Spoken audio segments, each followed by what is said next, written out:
नमस्कार सर्वांना. श्री स्वामी समर्थ. मृत्यूपूर्वी प्रत्येक माणसाला यमराज देतात हे संकेत. चला तर मग पाहूया असे कोणते संकेत आहेत जे मृत्यूपूर्वी यमराज देतात. प्रत्येक माणसाला सृष्टीचे नियम पाळावेच लागतात. माणसाने कितीही प्रगती केली तरी निसर्गापुढे तो जाऊ शकत नाही. प्रत्येक माणसाला सृष्टीचे नियम पाळावेच लागतात.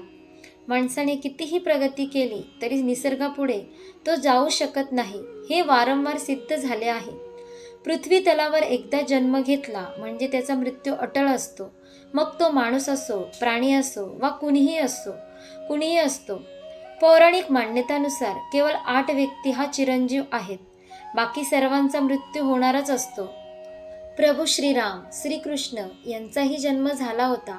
श्री विष्णूंचे हे दोन्ही अवतार मानवी रूपात जन्माला आले होते. म्हणूनच अवतार कार्य संपल्यावर श्रीराम शरयू नदीत समाधिस्थ झाले, तर श्रीकृष्ण पायाला पारध्याचा बाण लागल्यावर अवतार कार्य संपवतात.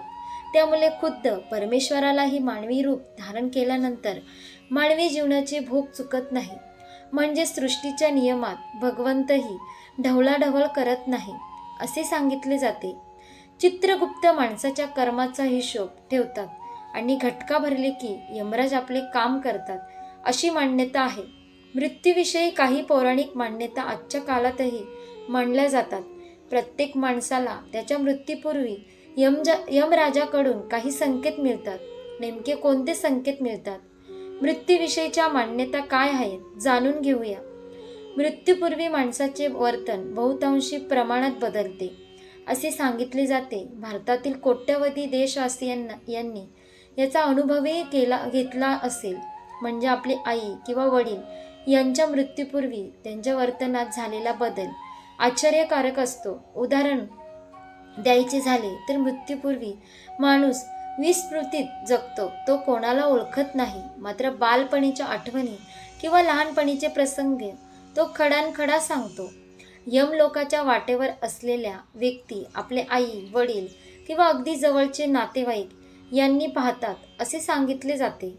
या मान्यता नैसर्गिक मृत्यूविषयीच्या असून अपघाती किंवा अन्य प्रकारे येणाऱ्या मृत्यूशी संबंधित नाहीत. प्रत्येक माणसाला त्याच्या नैसर्गिक मृत्यूपूर्वी काही संकेत मिळत असतात असे सांगितले जाते. वयाची नियोजित वर्ष ओलांडली की माणूस यमलोकाची यात्रा सुरू करतो असे मानले जाते. अपघात हा शेवटी अपघात असतो. त्यामुळे अशा माणसाच्या मृत्यूविषयी काहीच विधान करण्यात येत नाही. मात्र नैसर्गिक मृत्यूपूर्वी यमराज प्रत्येक व्यक्तीला काही नेमके संदेश देतात. या संकेतामागे निश्चित अर्थ असतो. मृत्यूपूर्वी राहिलेली महत्त्वाची कामे करून घ्यावीत, काही बाबी मार्गी लावता यावेत यासाठी यमदेव माणसाला पूर्वसूचना देतो असे सांगितले जाते. याच्याशी निगडीत एक पौराणिक कथाही सांगितली जाते. एका प्रचलित पौराणिक कथेनुसार यमुना नदीच्या किनारी अमृत नावाची एक व्यक्ती राहत होती. त्याला आपल्या मृत्यूचे भय कायम सतावत असे, म्हणून तो यमदेवतेची दिवसरात्र पूजा करायचा. एके दिवशी यमराज अमृतने केलेल्या पूजेवर आणि त्याच्या भक्तीवर प्रसन्न झाले आणि त्याला वरदान मागण्यास सांगितले. अमृतने यमराजाकडे अमरत्वाचे वरदान मागितले. मात्र यमराजाने अमरत्वाचे वरदान देण्यास स्पष्ट नकार दिला. यमराजाने अमृतला समजावले की त्यांनी जन्म घेतला आहे तर त्याचा मृत्यू अटळच आहे. यमराजाचे हे बोलणे ऐकून अमृत त्यांना म्हणाला की मृत्यू टाळता येत नसेल तर कमीत कमी तो जेव्हा मृत्यूच्या खूप जवळ असेल तेव्हा मला त्याबद्दल कळावे, जेणेकरून मी माझ्या परिवाराशी काही ना काही तरतूद करून ठेवता येईल. त्यानेही वचन द्यावे की जसा त्याला मृत्यूचा संकेत मिळेल त्याने संसाराचा निरोप घेण्याची तयारी सुरू करावी. असे म्हणून यमराज अदृश्य झाले. अशीच वर्षामागून वर्ष निघून गेली. अमृतने यमदेवतेच्या वचनावर आश्वस्त होऊन पूर्ण साधना सोडून विलासी जीवन जगणे सुरू केले. अशीच आणखी काही वर्ष निघून गेली आणि एके दिवशी तो स्तब्ध झाला. जेव्हा त्याने आपल्याजवळ यमदूतांना पाहिले, मृत्यूची पूर्वसूचना देणारे संकेत यमदूत अमृताला यमराजाकडे घेऊन गेले. तेव्हा अमृताने यमराजांना म्हटलं की तुम्ही जर मृत्यूच्या आधी मला कोणताही संकेत दिला नाही. तेव्हा यमराज त्याला म्हणाले की मी तुला एक नाही तर 4 संकेत दिले, परंतु तुझ्या विलासी जीवनशैलीमुळे तू पाहू शकला नाहीस.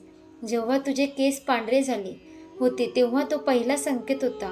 जेव्हा तुझे सर्व दात गळून पडले तेव्हा तो माझा दुसरा संकेत होता. तिसरा संकेत म्हणजे तुझी नजर पूर्णपणे कमजोर झाली. आणि चौथं संकेत म्हणजे जेव्हा तुझ्या शरीराच्या अवयवांनी काम करणे बंद केले. मात्र तुला यापैकी कोणताही संकेत समजू शकला नाही. अशा प्रकारे मृत्यूपूर्वी प्रत्येक माणसाला यमराज देतात हे संकेत. आशा करते तुम्हाला ही व्हिडिओ नक्की आवडली असेल तर लाईक करा, शेअर करा आणि आपल्या योगेश्वर कृपा या चॅनलला सबस्क्राईब करा. भेटू एका पुढच्या नवीन व्हिडिओमध्ये. धन्यवाद. श्री स्वामी समर्थ.